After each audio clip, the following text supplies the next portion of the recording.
শুভ সকাল। এই সন্ধ্যামণি ফুলের মতো যেন সবার জীবনটাই আলোকিত হয়। সন্ধ্যামণি ফুল ফোটে রাত্রের আঁধারে। রাতের বেলায় ফুলটা ফোটে আজকে আমাদের তরুণ সমাজের যে অবস্থা, তা আমি চাই যেন এই সন্ধ্যামণি ফুলের মতো আমাদের এই তরুণ সমাজটা যেন এইভাবে রাতের অন্ধকারে আলোকিত হয়।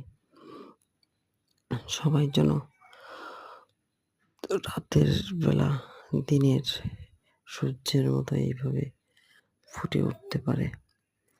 এই দোয়া করি সবার কাছে, আপনারাও দোয়া করবেন। আজ আমাদের তরুণ সমাজের যে অবস্থা, তারা যেন এই সন্ধ্যামণি ফুলের মতো রাতের আঁধারেও যেন এইভাবে জেগে ওঠে। সবাই ভালো থাকবেন। নমস্কার।